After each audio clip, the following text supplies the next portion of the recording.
Let's start the chapter 24 practice questions. So for the first one, it says that you have a concave mirror, so you would picture it like this, and you have rays that are parallel coming to the mirror. So what's going to happen to those rays? Well, by definition, any ray that comes in parallel to a mirror, if it's a concave mirror, they're going to reflect right through the focal point. So if we draw the optical axis or the principal axis of the mirror here, let's say that the focal point of that mirror is right here, and by definition these rays, when they hit the mirror parallel, they're going to reflect in a straight line and go through that focal point. And that means that the image would be formed right there at the focal point, because the image is formed where the rays intersect. Number 2. What kind of image does a plane mirror produce? So plane mirror always produces a virtual and upright image, and you could draw a picture. There's our plane mirror, flat mirror, and we can put our object over here somewhere. And you know that if there's a ray that is incident perpendicular to the mirror, this way it's going to reflect straight back. Law of reflection. If there is a ray that is coming this way, well, it's going to have to reflect at that same angle. Angle of incidence equals angle of reflection.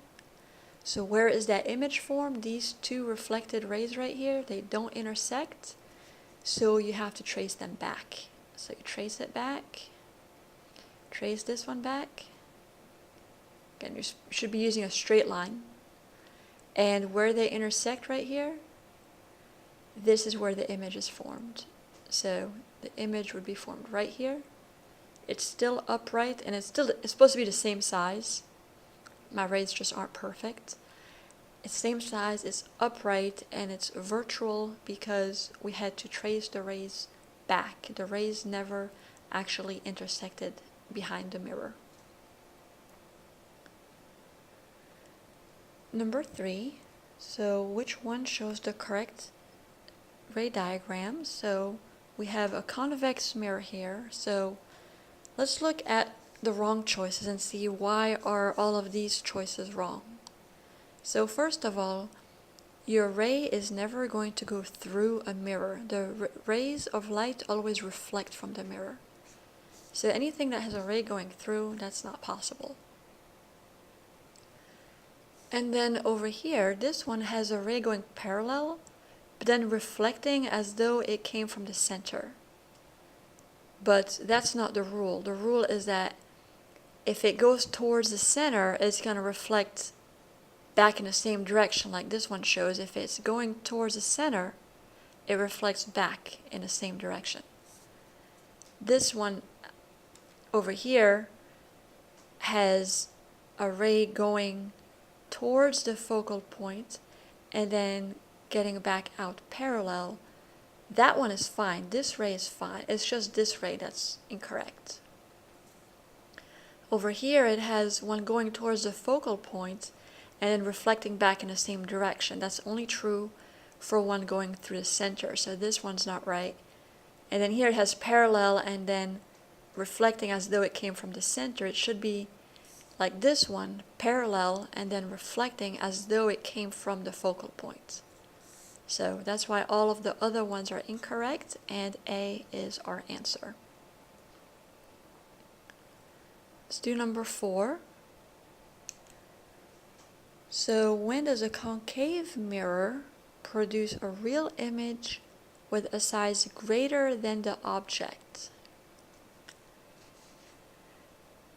So what we want to do is, one thing we can do is we can look at some of the ray diagrams in our equation sheet, but we can draw our own if we don't have those. And if we draw the ray diagram for the right answer, because all of the rays are drawn on your equation sheet, But the right answer is that if this is F and this is C over here, then if the object is somewhere in between F and C. So let's see what happens. If this is the object, then we know that we have one ray that's going to go parallel, and then it's going to reflect through that focal point. It's hard to draw straight lines with this. And another ray that is going to go through the focal and reflect parallel. And we have a third ray that would appear to come from the center of curvature and then reflect back on itself. And if we do, you can see that all three rays intersect right here. So that means that the image would start from the principal axis and it will go down. So the image would be right here. And this is the case that whenever you put your object between F and C, that your image is going to be real. The rays actually intersected over here, but it's bigger. It turns out that if you put the object further out and you do a ray diagram, then the image will be smaller. So the best way to answer this without having to draw the diagrams yourself is to look at your equation sheet. And hopefully it's on there. It's not guaranteed because you might not have all of the possibilities, but at least by looking at it, you can cross out some of the possibilities.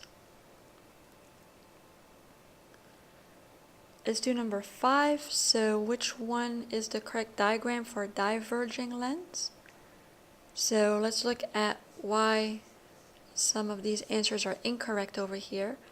So this one over here has parallel and through the focal, and then it has through the center. So this would be correct if it were a converging lens, but it's a diverging one, so this one is wrong. And then over here it's going same thing. This would be correct. Focus, focal points, parallel focal points. That would be also good if it were a converging lens. Now for this one over here, we have it's going parallel and then appearing to come from the focal point on the same side. That one is correct. But then we have another ray that is going through this focal point and then parallel. And this ray is incorrect because what we talked about for diverging lenses is that you've got to hit both focal points. You already have parallel and appearing to come from this focal point. So you've already taken care of this focal point. Now you're supposed to have a ray like this one shows over here, where you're trying to go to the focal point on the other side, but as soon as you hit the lens, then you emerge parallel. So that's how we know that A is the correct answer.